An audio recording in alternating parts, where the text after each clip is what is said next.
made the traditional way by brewing soybeans and wheat.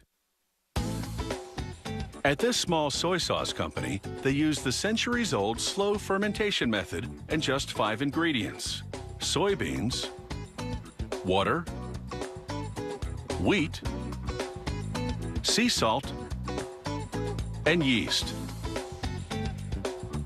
They begin by pouring soybeans into a cooking device called a steam kettle.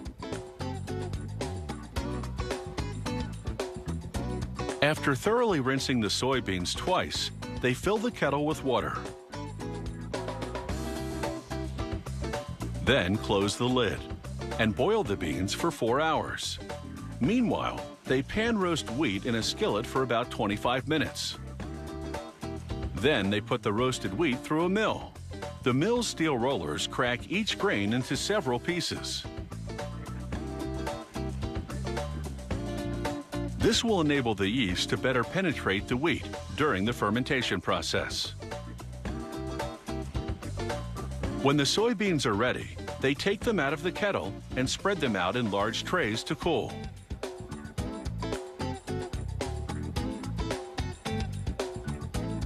When the beans cool to 91 degrees Fahrenheit, it's time to add the wheat. After mixing everything thoroughly, they sprinkle on yeast and mix again.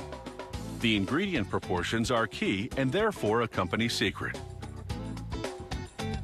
To activate the yeast, they transfer the mix to shallow boxes and stack them for about 48 hours in a controlled incubation room.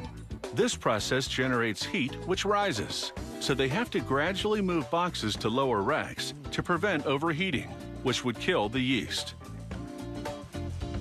For the next stage, they make a brine by mixing fine sea salt with spring water.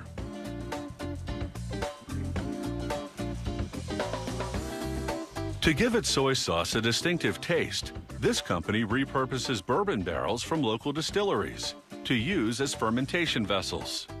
Traces of bourbon in the wood permeate the mix as it ferments, imbuing the sauce with a subtle smoky and sweet flavor. After dissolving the sea salt in the spring water, they add the soybean mix, creating a murami, the Japanese word for soybean mash. They blend for a few minutes, then seal the barrel and leave it to ferment. For the first 6 weeks, once daily, they open the barrel and mix the murami to aerate the gases that build up. This keeps the yeast active and helps develop the flavor. Then, after that, they open and mix just once a week. After 12 long months of fermentation, it's finally ready. They open the barrel and mix one last time. Then they empty the barrel onto a sheet of muslin lining the tub of a stainless steel press.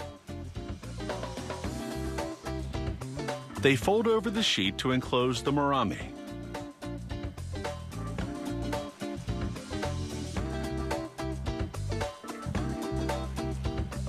Then lay down planks of wood to form a solid surface.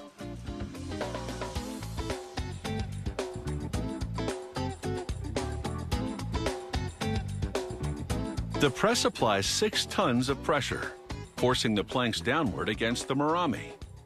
This squeezes out all the liquid, which is the soy sauce.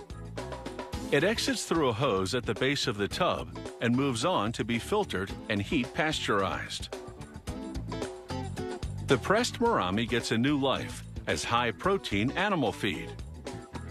While many soy sauces are mass-produced, this factory brews small batches at a time.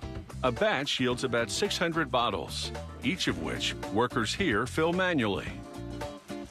They top each bottle with a plastic diffuser, which dispenses just a dash of sauce at a time. Then they twist on a plastic cap and slip a shrinkable plastic band over it.